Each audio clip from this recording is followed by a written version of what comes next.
Ciao a tutti amici di Un Sorriso in Più e bentornati al nostro appuntamento settimanale con i migliori risultati sportivi. Iniziamo subito con il massimo campionato di Serie A.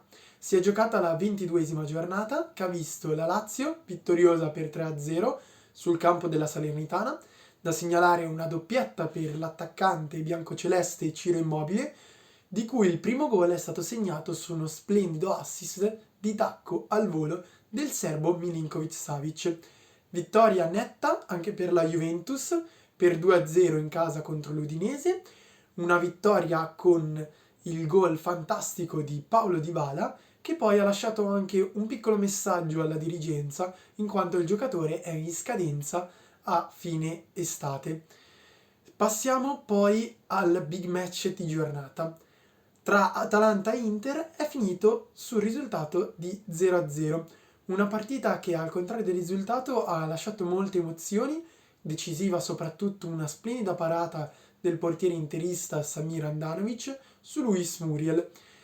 Un risultato che poteva essere ottimo per la seconda squadra in classifica, cioè il Milan, che invece si è visto sconfitto in casa contro lo Spezia con il risultato di 1-2.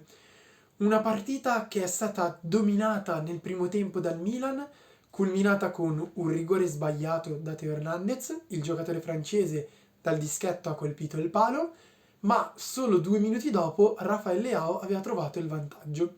Quindi la partita a inizio secondo tempo sembrava indirizzata su un'agile vittoria dei rossoneri. Invece lo Spezia si è ripresentato in campo molto più deciso, anche grazie ai cambi operati dalla panchina, e ha trovato il pareggio con Agudelo. Qui la partita si è protratta su dei minuti molto combattuti fino ad arrivare ai minuti di recupero, in cui è successo di tutto. In pratica, al 92esimo, il Milan aveva segnato con Messias, ma l'arbitro aveva fischiato un secondo prima del tiro per assegnare un fallo ai rossoneri. Un errore tecnico grave dell'arbitro, ma che ha visto il gol di Messias fondamentalmente non esistere, in quanto il gioco era già stato interrotto. Incredibilmente poi all'ultimo minuto di recupero, cioè il 96esimo, in contropiede, su un errore del milanista Kalulu, è arrivato anche il 2-1 dello Spezia.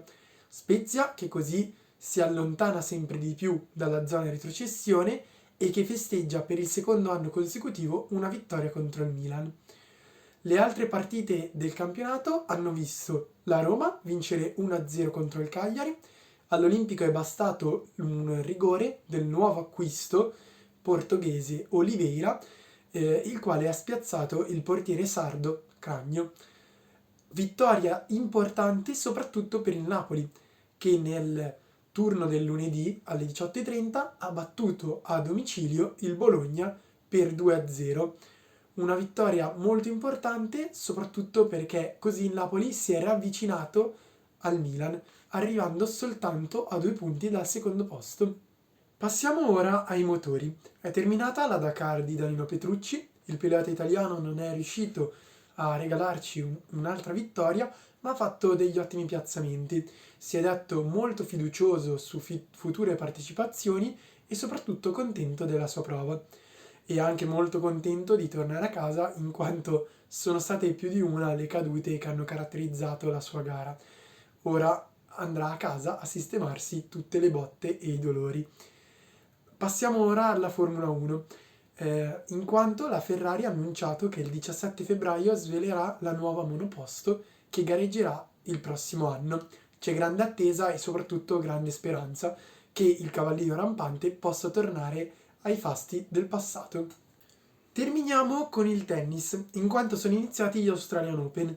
Il torneo australiano è iniziato subito con una grande polemica sulla partecipazione o no di Novak Djokovic, in quanto il giocatore non è vaccinato e non potrebbe quindi accedere al territorio australiano. Alla fine, dopo una serie di giudizi, appelli e controappelli, il governo australiano ha decretato la sua espulsione dal paese.